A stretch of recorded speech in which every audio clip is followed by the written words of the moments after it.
Yo, what's up, guys? So today I just wanted to talk about why you don't have to be a millionaire anymore. You can now own fractional shares of companies.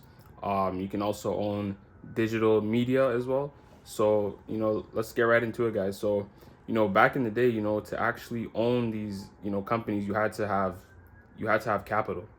So if you think about some of the, like, let's say for example in the music industry, right? Way back in the day, you had the music label called Death Row, right? You had Suge Knight. He was the owner of the label. He had to, put a lot of money to start that label. 100 million or 50 million or so. Well, not 100 million, maybe like 10 million or 2 million to start the label, to get his artists going in the system, to get radio hits and radio songs and interviews and different things like that. Even some of the labels now to this day, they have to have millions of dollars to, start their label, to get their artists going in the system. But nowadays, you can actually go online and you can purchase fractional shares of popular artists' music. And when you purchase fractional shares of their music, you're actually an owner of some of their music. That's some of the stuff that way back in the day that Michael Jackson did with Sony. When Michael Jackson bought Sony, he was able to own, whatever major artist was on Sony at the time. He owned some of their, music. So what they call them is royalties. So he owned some of those royalties, and he was able to benefit off of that and get paid a consistent paycheck. So now you can go online, as a regular person. You don't have to be, an insider, or you don't have to, know somebody in the label. You can actually go online, go on these websites, and you have artists that are selling their music royalties, and you can get a piece of the pie and get consistent paychecks, because when you have that reliable income coming in, even if you, let's say, put in, a certain amount of money, and then you have that income coming in month after month, but you don't recoup until 4 to 5 years, it's still beneficial because you still have that income coming in. That's one of the most important things, is to have the income flowing in, because after you recoup your money, it's still going to continue to flow, especially if you believe in that artist's music. There's also, they have, cryptocurrency where you can own digital land.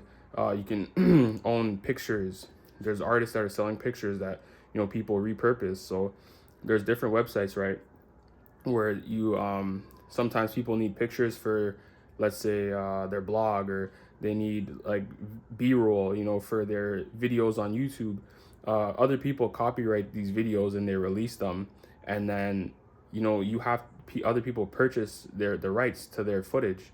So there, some people actually sell shares of their footage, and you can actually invest in shares of these footage. So every time you have, maybe, like, let's say, a big box office movie comes, or launches a movie, they use footage from B-roll, right? They use other people's footage and they repurpose it, and they give them royalties every time they have a sale on their movie, or every time, let's say, Netflix rents out a movie, Netflix has to pay them monthly. You're also getting paid. So you need to look into these things. They're different assets. So sometimes, when you have your money and you're saving your money, eventually there's so many different ways you can get assets and bring that money to accumulate. The smaller you can invest in assets, the compound effect will happen.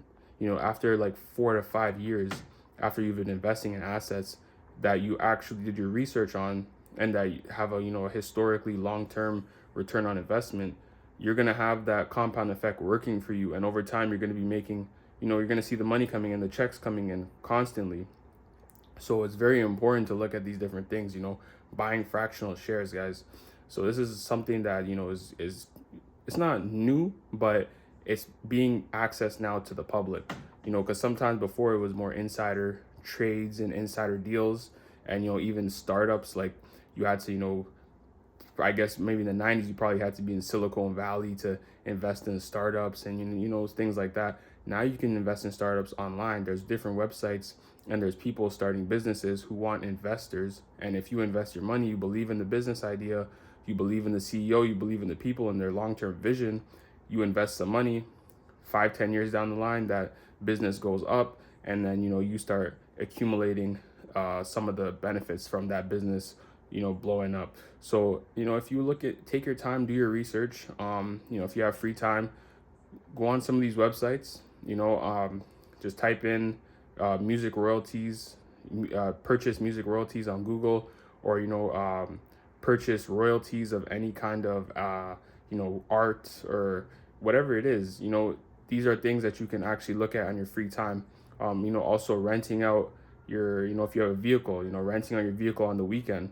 If you don't go anywhere on the weekends, you can rent out your vehicle on Turo and collect some passive income. Install a camera in your car, make sure no one's damaging anything, and then get the right insurance. Then rent it out on the weekend. Rent it on the weekend, collect some passive income. That's a great way. So you guys, there's so many different ways to make different ways of making income and getting assets that a lot of people aren't exposed to, because you don't know what you don't know. Sometimes you don't know what you don't know, and you just need somebody to tell you what is available, guys. So if you like this video, subscribe, like, comment. I'm sure to come out with some more new tips and tricks and different ways of making more side income. So if you like this video, guys, subscribe, like, comment. I'll see you guys next time. Peace.